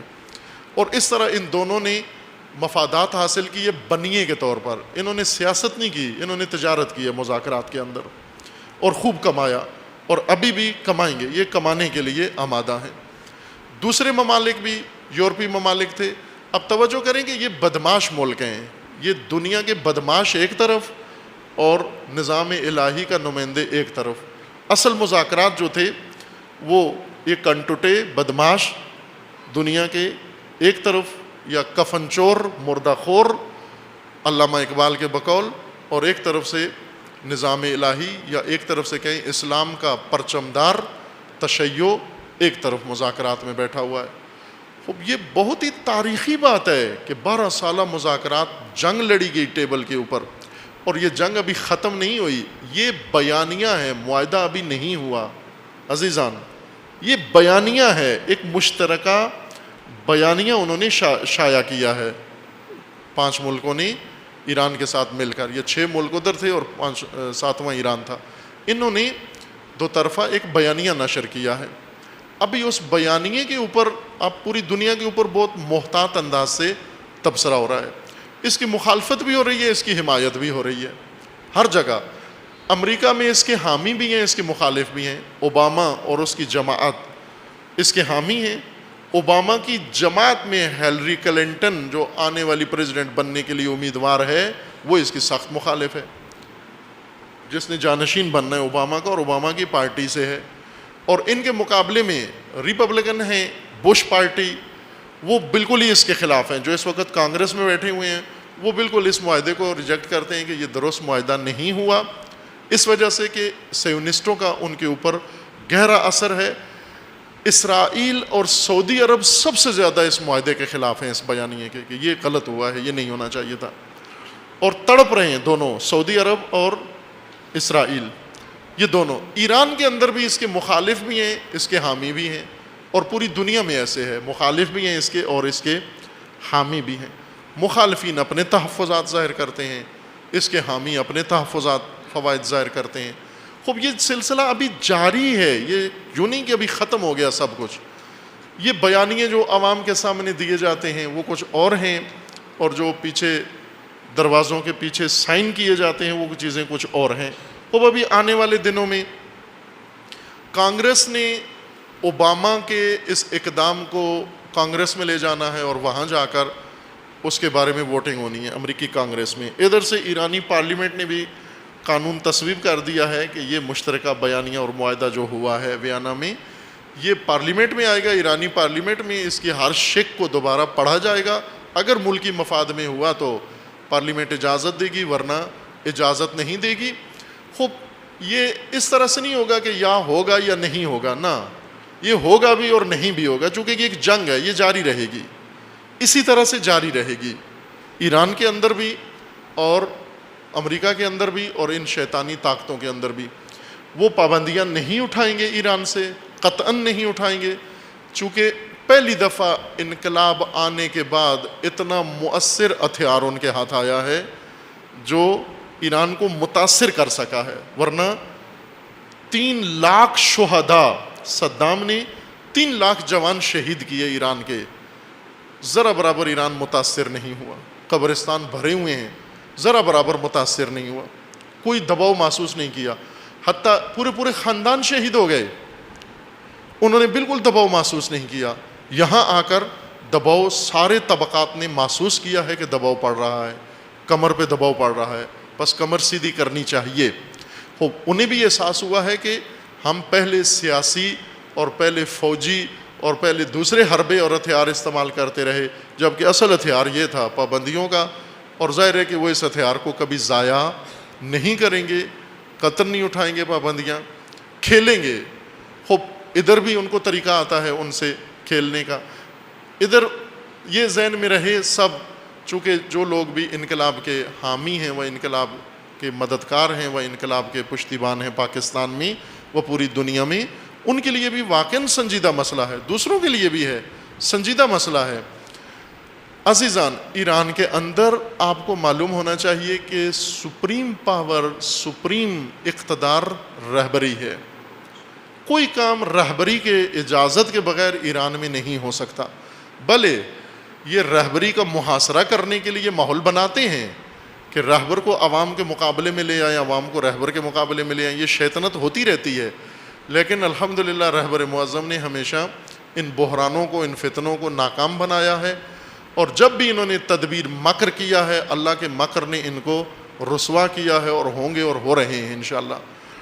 یہاں جیسے اشارہ کیا کہ سابقہ پریزیڈنٹ خاتمی صاحب, وہ انقلاب کے ملک میں پریزیڈنٹ تھا, لیکن ابھی فتنے کا سرغنہ کہلاتا ہے, اور باقاعدہ ایرانی کورٹ نے اس کی تصویر اخبار میں دینا ممنوع ہے, جرم ہے. خاتمی کی تصویر ٹی وی میں آنا, اخباروں میں آنا, میگزین میں آنا, پرنٹ کرنا, یہ جرم ہے. ملک کا سابقہ صدر رہا ہے. کیوں؟ کہ مجرم ہے, اس نے فتنہ کھڑا کیا 2009 میں.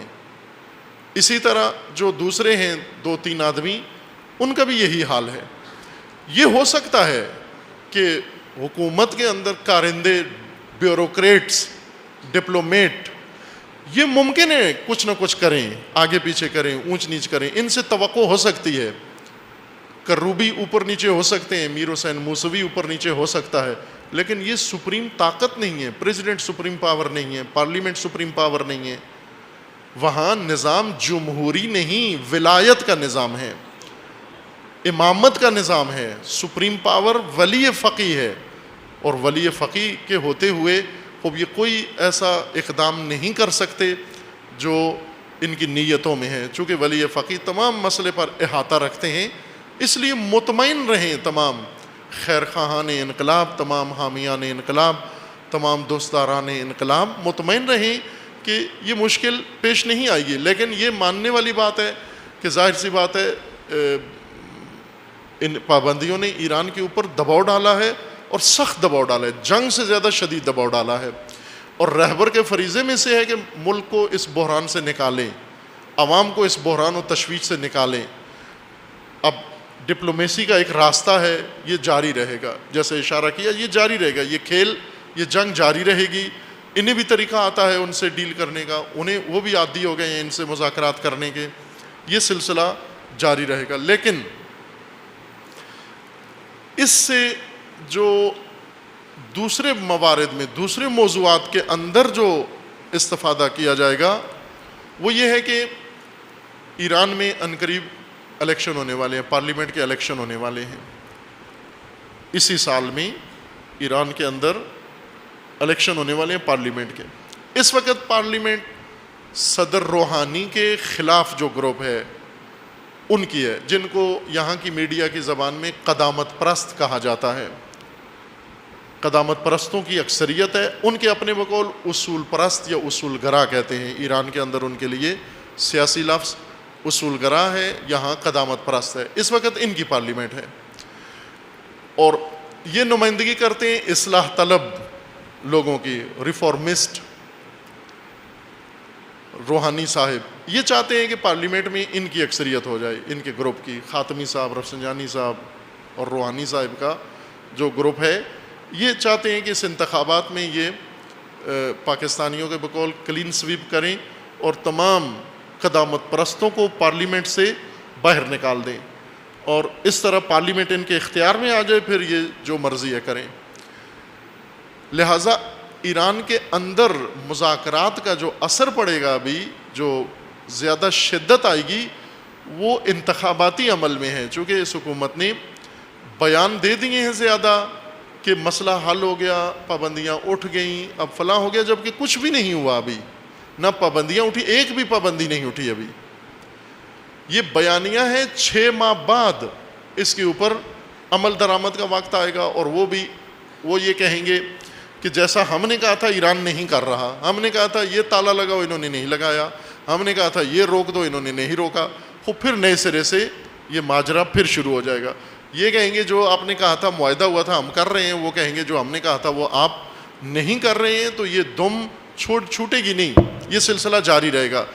لیکن جو ہوگا کام، پابندیاں ہٹیں نہ ہٹیں، امریکہ میں بھی الیکشن ہو رہے ہیں اور یہاں پر بھی الیکشن ہو رہے ہیں، یہاں ایران میں جو الیکشن ہے یہ چاہ رہے ہیں ان کے لیے استفادہ کریں، لہٰذا تند و تیز شد و مد کے بیان کہ یہ جشن ہے، یہ بڑی کامیابی ہے، یہ فلاں ہے، جبکہ امریکہ بیان دے رہا ہے کہ ہمیں ایرانیوں پر اعتماد نہیں ہے، اور رہبر معظم نے کھل کے کہا ہے کہ ہمیں ان سب پر اعتماد نہیں ہے۔ خوب ایسی فضا میں یہ جنگ ہے عزیزان، یہ جنگ جاری تھی، ہے اور آئندہ رہے گی یہ جنگ جاری، اس لیے اس کے جو اندرونی استفادے ہیں اس کی خاطر دونوں ملکوں کے اندر کوششیں ہو رہی ہیں۔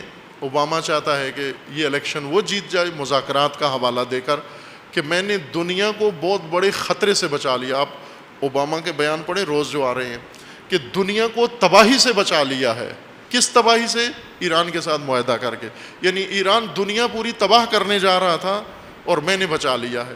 یہ امریکیوں کو باور کرا رہا ہے، اور روحانی صاحب اپنی قوم کو باور کرا رہے ہیں کہ میں نے ایرانیوں کو بھوک سے اور مرنے سے بچا لیا، یہ بھوک سے مرنے والے تھے اور میں نے ان کو بچا لیا ہے۔ اس نے دنیا بچا لی ہے، انہوں نے ایران بچا لیا تاکہ الیکشن جیت سکیں۔ یہ اس طرف ہے استفادہ کرنے کے لیے یہ ایشو چھیڑتے ہیں۔ یہاں میڈیا یک طرفہ ہے، اس میڈیا میں حقائق بیان نہیں ہوتے، کالم نگار ہیں، اونٹ پٹانگ لکھتے ہیں، وہ حقیقت سے دور کا بھی اس کا تعلق نہیں ہوتا کہ اب مرد آباد امریکہ ختم ہو جائے گا، اب فلاں ہو جائے گا، نہ.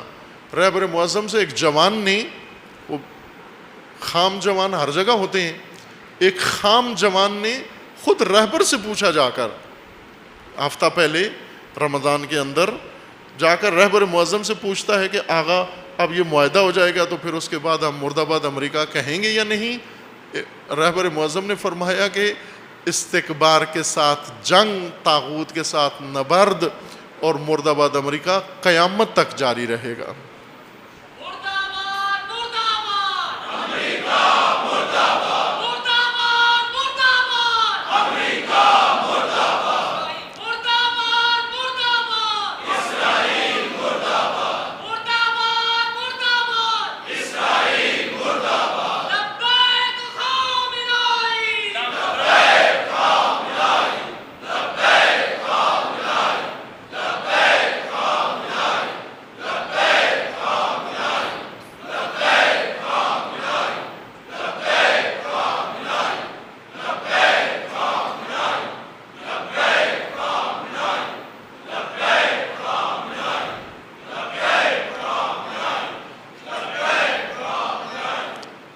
اس معاہدے کا ایک حصہ پاکستان سے مربوط ہے. ہمارے وزراء پہلے دن سے ہی بیان دینا شروع کر دیا کہ اب گیس آ رہی ہے، اب گیس پہنچ رہی ہے، اب 2 مہینے میں آئے گی، 6 مہینے میں آئے گی. نہیں آئے گی، چونکہ پہلے امریکہ نے روکا ہوا تھا، اب سعودی عرب نے روک لے گا.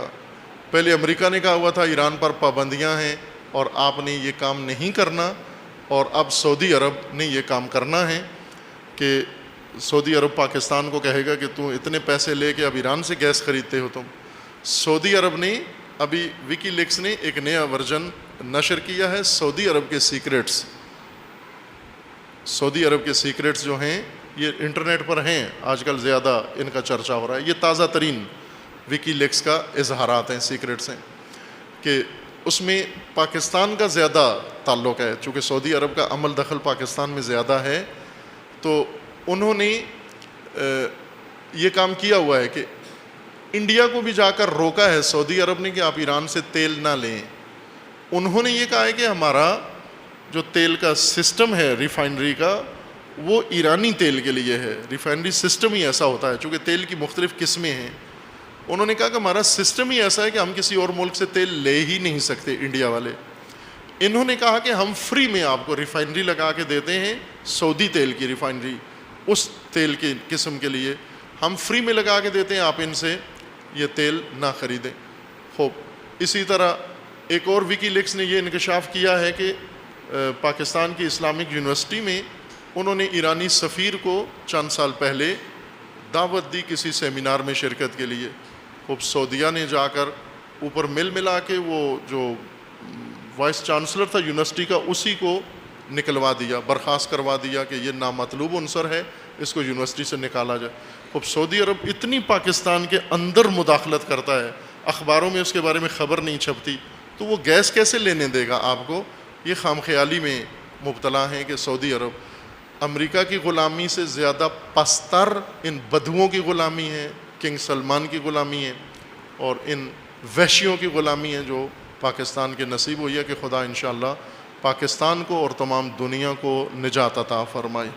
اللہم بحق اسمک العظیم الاعظم الاعز الاجل الاکرم، یا اللہ یا اللہ یا اللہ یا اللہ یا اللہ یا اللہ یا اللہ یا اللہ. خدا بندہ بحق اسماء حسنہ خود، بحق اولیاء، بحق شہداء، بحق صلحاء، بحق انبیاء، بحق ائمہ اطہار، بحق اہل البیت، بحق قرآن، بحق ماہ سیام، بحق عید، پروردگارہ ہم سب کے گناہان صغیرہ و کبیرہ کو معاف فرما. خدا بندہ ہمارے والدین کے گناہان صغیرہ و کبیرہ کو معاف فرما. جو مومنین اس دنیا سے رحلت فرما گئے ہیں پروردگارہ ان سب کو جوار رحمت میں مقام نصیب فرما. ان کے گناہوں، ان کی تقصیرات، ان کی معصیتوں سے صرف نظر فرما. پروردگارہ جو مریض ہیں ملتمس دعائیں انہیں شفائے عاجلہ نصیب فرما. پروردگارہ جو بے روزگار ہیں انہیں رزق حلال نصیب فرما. خدا بندہ جو کسی مصیبت و مشکل میں گرفتار ہیں ان کے تمام مسائل و مشکلات کو برطرف فرما. پروردگارہ تمام امت اسلامیہ کو ظلم و ستم سے نجات عطا فرما، ان ظالمین کو ظلم سمیت نیست و نابود فرما، امریکہ اور اسرائیل کا خاتمہ فرما۔ خداوندہ بحق محمد و آل محمد مظلومین یمن کو نجات عطا فرما، مظلومین بحرین کو نجات عطا فرما، مظلومین عراق کی مدد و نصرت فرما، مظلومین سوریہ و لبنان کی مدد فرما۔ خداوندہ فتنہ تکفیریت کو نیست و نابود فرما، اس کے بانیوں اور حامیوں کو رسوا فرما، مقامات مقدسہ کی حفاظت فرما، حوزہائے علمیہ مراجع اعظام کی حفاظت فرما۔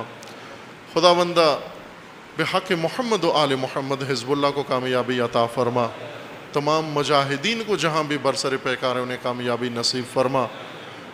سید مقاومت سید حسن نصر اللہ کی حفاظت فرما، رہبر معظم انقلاب اسلامی کا سایہ دراز فرما، انقلاب اسلامی کو دشمنوں کے شر سے محفوظ فرما، انقلاب اسلامی کو انقلاب امام زمان سے متصل فرما، مملکت پاکستان کی حفاظت فرما، اس ملک کو اندرونی بیرونی دشمنوں کے شر سے محفوظ فرما، ملک کے ساتھ خیانت کرنے والوں کو رسوا فرما، اس ملک کے اندر امن و امان قائم فرما، دہشت گردی، فرقہ واریت، فتنہ و فساد و نفاق پھیلانے والوں کو نیست و نابود فرما، ملت پاکستان کے اندر اتحاد و اتفاق قائم فرما، ملت اسلامیہ کے اندر اتحاد و اتفاق قائم فرما، ملت تشیع کے اندر اتحاد و اتفاق قائم فرما۔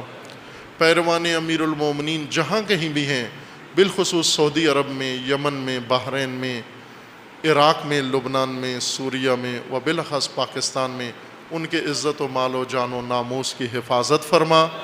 اپنے ولی حق ولی اللہ الاعظم اجل اللہ تعالی فرج و شریف کا جلد از جلد ظہور فرما، ہمیں حضرت کے اعوان و انصار میں سے ہونے کی توفیق عطا فرما۔ تمام دنیا میں، دنیا اسلام میں و بالاخص مملکت پاکستان میں نظام حق امامت و ولایت کے قیام کی توفیق عطا فرما۔ اعوذ باللہ من الشیطان الرجیم، بسم اللہ الرحمن الرحیم۔ قل هو اللہ احد اللہ الصمد لم یلد ولم یولد ولم یکن لہ کفوا احد۔ صلوات پڑھیے محمد و آل محمد۔